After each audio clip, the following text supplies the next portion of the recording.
امام زامن کی کیا حقیقت ہے؟ بدعت ہیں جی، اور کیا ہے؟ کوئی کیا کسی کو ضمانت دے سکتا ہے میرے بھائی؟ یہ تو ان لوگوں نے جس طرح کی یہ اہل سنت اہل تشیع دونوں کے ہاں یہ اس طرح کے تعویذات اور وہ چیزیں چل رہی ہوتی ہیں. بلکہ وہ اگلے دن ایک انگریز کی ویڈیو مجھے کسی نے بھیجی، وہ آپ دیکھیں جس بندے کے اندر ہدایت حاصل کرنے کا مادہ ہو نا، اللہ اسے ہدایت دے دیتا ہے. اس گورے کا انٹرویو تھا اور وہ مسلمان ہوا، اور مسلمان بھی بڑے عجیب طریقے سے ہوا ہے. وہ یعنی یہاں تو لوگ پیر و فقیروں کی وجہ سے بعض اوقات شیطانی طور پہ کوئی نفع ہو جائے تو پکے ہی اسی سسٹم کا حصہ بن جاتے ہیں، لیکن گورا دیکھیں اپنی عقل استعمال کرتا ہے. وہ کہتا ہے جی میں کافر تھا، کرسچن تھا، مجھے کسی مسلمان نے ایک تعویذ دیا اور اس نے کہا کہ اسے اپنی جیب میں رکھ لو، تمہیں کبھی پولیس نہیں پکڑے گی، جو مرضی تم کرتے رہو. اچھا ابھی معاملہ یہاں ختم نہیں ہوا. وہ کہتا ہے جی ایک بار میں نے قانون توڑا، مجھے پولیس نے پکڑ لیا، انہوں نے میری پوری تلاشی لی اور میری جیب میں سے وہ تعویذ نکلا. وہ کہتا ہے جس پولیس والے نے وہ تعویذ پکڑ کے ہاتھ میں رکھا نا، تو اس کے ہاتھ میں اتنی اس کو تکلیف ہوئی، آگ لگنا شروع ہوگی، اس نے فوراً پھینک دیا. اس نے کہا جا جا تم چھوڑ دیتا. وہاں بھی سپرسٹیشس لوگ موجود ہیں نا، یعنی پریکٹیکلی چیک بھی ہو گیا. اور ایک دفعہ نہیں کہتا، 2 دفعہ اس طرح ہوا میرے ساتھ. آپ تو پکا اسے مشرک بننا چاہیے تھا نا. کہتا بعد میں کبھی میری کسی مسلمان کے ساتھ ڈسکشن ہوئی تو اس نے کہا بھی اسلام تو اس طرح کی. پھر وہ کہتا تعویذ کو جب میں نے کھولا تو سارے وہ جادو والے تعویذ تھے، شرکی الفاظ لکھے ہوئے تھے. وہ کہتا کہ میں نے پھر انہوں نے مجھے ایک کتاب پڑھنے کے لیے دی جس میں قرآن کی آیات لکھی ہوئی تھی، احادیث لکھی ہوئی تھی اس طرح کے عملیات کے بارے میں کہ اس سے کوئی بظاہر آپ کو یا وقتی طور پہ کوئی نفع پہنچ بھی جائے تو یہ اللہ تعالیٰ کو پسندیدہ نہیں ہے چیز یہ کہ اس طریقے سے معاملات کیے جائیں. مثلا ایک شخص راتوں رات امیر ہو جائے ہیروئن کی اسمگلنگ کر کے، اس کے بعد وہ ایک مسجد بنا کے اس میں 5 وقت نماز پڑھے، تو مجھے بتائیں یہ کام کرنے سے اس کا وہ راتوں رات امیر ہونا حرام کما کے کیا وہ حلال ہو جائے گا؟ یا یہ چیز وہ پوری زندگی بھی نمازیں پڑھتا رہے، وہ جرم اس کا معاف نہیں ہو سکتا جب تک کہ اس کو ریورس نہ کرے. بظاہر تو اچھا کام کر رہا ہے لیکن غلط طریقے سے کیا، تو اسلام اس چیز کو انڈورس نہیں کرتا. وہ کہتا ہے جب میں نے وہ آیات احادیث پڑھی تو پھر مجھے سمجھ آئی کہ یہ بالکل صحیح لکھا ہوا ہے. تو وہ بتانا چاہ رہا تھا کہ میں تو اس ایکسپیرینس سے گزرا ہوں، کسی کو اگر شیطانی عملیات سے کوئی فائدہ پہنچ بھی جائے تو وہ وقتی فائدہ ہے، وہ اللہ نے اس کی آزمائش اس میں رکھی ہوئی ہے. ہم کئی ایسے واقعات جانتے ہیں جو وقتی طور پہ شیطان آپ کو اس طرف ورگلا دیتا ہے، پیچھے کرنے والا اللہ ہوتا ہے. لیکن وہ جو بخاری مسلم میں حدیث ہے کہ شیاطین جو ہے فرشتوں کی گفتگو چراتے ہیں اور پھر ایک شیطان سے دوسرے شیطان کو ٹرانسفر کرتے ہیں، ان کے پیچھے شہاب ثاقب لگتے ہیں.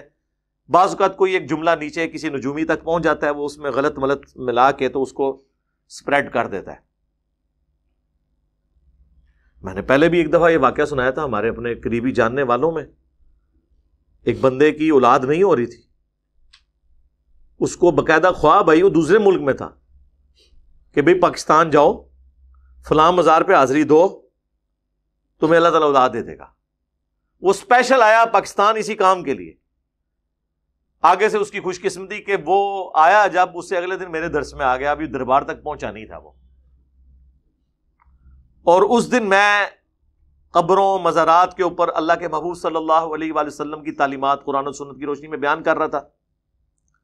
وہ آیا ہفتے کے لیے، ہفتے بعد جب واپس جانے لگا تو اس نے مجھے بتایا کہ جی میں تو اس کام کے لیے آیا تھا، لیکن وہ آپ کا درس سننے کے بعد نا میں تو اس چکر میں پڑھوں گا ہی نہیں. اولاد ہونی ہے ہو نہیں ہونی یہ تو اللہ کے فیصلے ہیں. سورہ شورا میں اینڈ پہ آتا ہے نا، اللہ جسے چاہتا ہے بیٹے دیتا ہے، جسے چاہتا ہے بیٹیاں دیتا ہے، جسے چاہتا ہے دونوں دیتا ہے، جسے چاہتا ہے بے اولاد رکھتا ہے. رسول اللہ کی ساری بیویاں بے اولاد ہیں نا، سوائے حضرت خدیجہ کے یا ماریہ قبطیہ سے ایک ابراہیم پیدا ہوئے. تو کیا باقی عورتوں کی خواہش نہیں تھی کہ ان کی اولاد ہوتی؟ یہاں کتنے پیر ہیں جن کے اپنے بچے بے اولاد ہیں اور لوگوں کو وہ اولاد ہونے کے تعویذ لکھ کے دے رہے ہوتے ہیں. اس طریقے سے ہوتا ہے. اچھا خیر وہ واپس چلا گیا، واپس گیا جا کے اس نے ٹیسٹ کرایا تو پریگنینسی پازیٹیو آ چکی ہوئی تھی، اور پریگنینسی وہ جو اس نے خواب دیکھا تھا اس سے پہلے کی ٹھہر چکی ہوئی تھی. لیکن آپ کو پتا ہے کچھ عرصے بعد پتا چلتا ہے. تو شیطان کو تو یہ پتا چل گیا کہ یہ اس کی بیوی پریگننٹ ہو چکی ہے، وہ ایک بابے کے کھاتے میں اسے ڈالنے لگا تھا. اب ماشاءاللہ 10-12 سال کا اس کا بیٹا بھی ہے وہی والا. اب بات یہ ہے کہ اس طرح کے کئی واقعات ہوتے ہیں, کرنے والا اللہ ہوتا ہے, بابے کے کھاتے میں ڈال جاتے ہیں. بس آپ نے وضو نہیں توڑنا, آزمائش کے وقت کے اندر اپنے آپ کو ثابت قدم رکھنا ہے.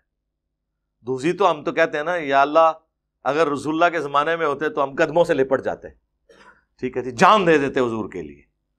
یہاں ایمان دے دیتے ہیں اور حضور علیہ السلام کے جو عقائد اور نظریات ہیں ان کی حفاظت نہیں کر سکتے, تو نبی کی حفاظت کہاں سے انہوں نے کرنی تھی؟ اگر رسول اللہ کی تعلیمات کی حفاظت نہیں کر سکتے, کتنے کتنے موحدین دیکھے ہیں 2-4 سال وہ صبر کرتے ہیں, پھر کہیں نہ کہیں ان کی وہ یا تو سانس پکڑ کے گھسیٹ کے اس عورت کو کسی مزار پہ لے جاتی ہے, جب کام نزدیک لگا ہوتا ہے اور وہ مزار کے کھاتے میں ڈال جاتا ہے. یار یہ اگر کچھ کر سکتے ہوتے پاکستان کی بجلی پوری کر دیتے. اور سب سے بڑھ کے میں ان کو تو نہیں کہتا, میں اپنے لیے کہتا ہوں کہ میں اگر کوئی بابا اور بزرگ ہوں اور میں نگاہ مار کے کچھ کر سکتا ہوں تو میری بزرگی کے اوپر لعنت ہو کہ میں زندہ ہوں اور نبی علیہ السلام کے بارے میں گستاخانہ ویڈیوز یوٹیوب کے اوپر رکھی ہوئی ہوں, فیس بک کے اوپر رکھی ہوئی ہوں, میں نگاہ مار کے ڈیلیٹ کر دوں. کہتے ہیں نا ہر علاقے میں بزرگ کی ڈیوٹی ہوتی ہے, ڈیوٹیاں پوری کر رہے ہیں بزرگ.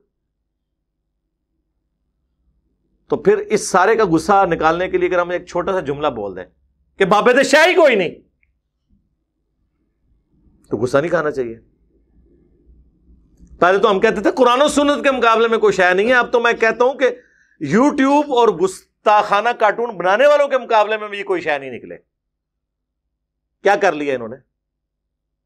کچھ بھی نہیں کر سکے نہ. کہتے نہیں جی حکم ربی ہوتا ہے. اچھا حکم ربی ہے کہ کارٹون بنن تے تسی خاموش رہو, اے اللہ دا حکم ہے. اور اے حکم ربی ہے کہ لوگاں دی گڈیاں نو تے موٹر سائیکلاں نو اگ لاؤ. کسی عاشق رسول نے اپنی گڈی نو تے کدے آگ نہیں لائی, اپنے موٹر بائک کو تو کبھی نہیں چلایا. لوگوں کی گاڑیاں اور ATM مشینیں لوٹنا, یہ عشق رسول ہو گیا؟ اللہ بھی نہیں کر رہا. اللہ نے کیوں کرنا ہے؟ اللہ نے بندے کی ڈیوٹی لگائی ہوئی ہے. اللہ نے پیغمبر کیوں بھیجے ہیں؟ اللہ خود نہیں اپنا تعارف کروا سکتا تھا؟ اس لیے کہ اللہ چاہتا ہے کہ میرے بندے ہی تعارف کروائیں میرا. پیغمبروں کے جانے کے بعد پیغمبروں کے ماننے والوں نے اس کام کو کرنا ہوتا ہے. اللہ نے آپ کسی میں لگایا ہوا ہے, آپ کہہ رہے ہیں اللہ کرے.